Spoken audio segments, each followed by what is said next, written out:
What a privilege it was for me to attend the ISB Madagascar. I would like to share some of my highlights. Being a Gideon for the past 19 years, this was my first opportunity that I had to join the ISB. I was not sure what to expect or what is expected of me.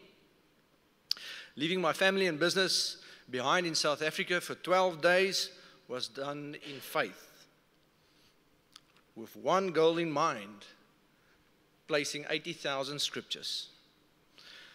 Unlike Christoffel, the local Gideons was angels of God that received me at the airport. The tallest one, Nisi, he's an exporter of vanilla, and the shorter one, Rochelle, is the Director of Justice for Madagascar. Meeting up with the rest of the international Gideons, I soon realized that although we were a diverse team and from different countries, different cultures, we were one in Christ.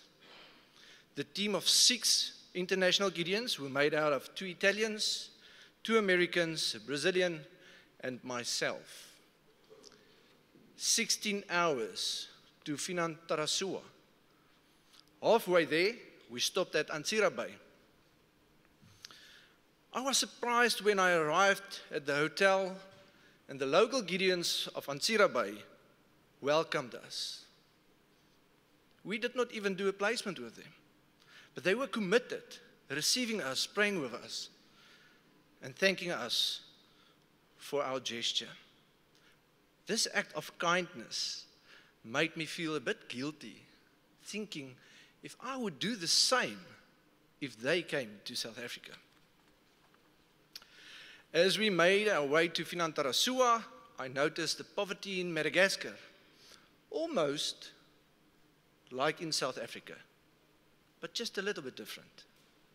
Kids selling food to make ends meet. We passed the local butchery, obviously a registered butchery, with all the accreditation. It was here that I realized caution needs to be taken when we stop to eat, as this can be a tremendous impact on my experience on this ISB. Passing the local laundromat and the markets, and safely arriving at Finantarasua. The Saturday upon arrival, we met with the Gideons of Finantarasua, and they informed us that our brother Henry, who was a former Minister of Foreign Affairs, part of the ISB planning team, passed away that morning, 10 o'clock. After freshening up, we went to the house of the family to express our condolences. Arriving at the house, I experienced a bit of Malagasy culture, where the body of Brother Henry was laying on a table, dressed in white clothes and covered with a net. One moment, he was part of the excitement, he was part of the planning and the preparation of the fields, but he was never meant to be the one to sow the seed. Leaving the Gideons in Finantarasua in an emotional state. There I understood the value of life on earth, and I was overwhelmed with thoughts that this could anytime be myself. Thanking the Lord for the opportunity to be part of the experience and to work for Him. The Sunday, I had the opportunity to do a church presentation at the local church. We drove to the church and then we had to walk about 10 minutes because of the condition of the road. At the church, it was clear that this pastor had a good relationship with the Gideons.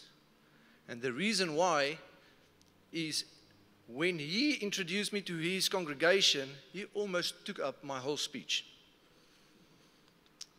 I learned that a 10-minute presentation can be shortened on the spot, especially when you've got a translator who is enthusiastic about the Gideons and tells more about the Gideons than I want him to tell. Dear brothers, what happened in the next 5 days was nothing short than a miracle. The harvest is plenty, but the laborers are few, were my thoughts as we started placing the scriptures.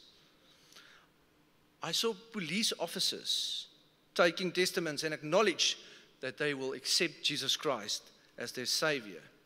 Children receiving their copies of God's Word and accept Jesus without any hesitation. They wrote in their names. They committed to Jesus. On the next slides, you will see the enthusiasm and the joy that the children had to receive their copy, writing in their names.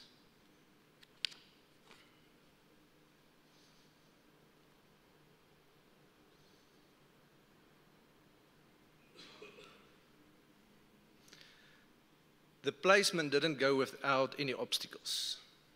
Some roads were inaccessible, but this didn't stop us. Even some bridges has to be fixed by the Gideons before we reach the remote villages to place the Bibles.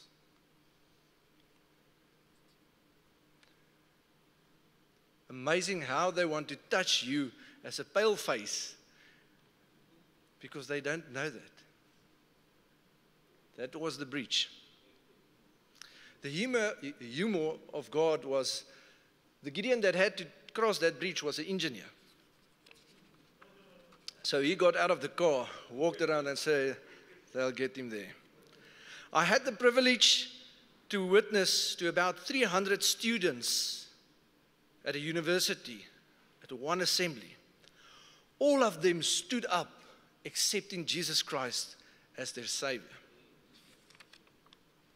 Not only did I have the opportunity to witness to students, police officers, and pupils, but I also had the opportunity to teach local Gideons how to explain the way of salvation and how to witness publicly, equipping them to be confident leaders as Gideons.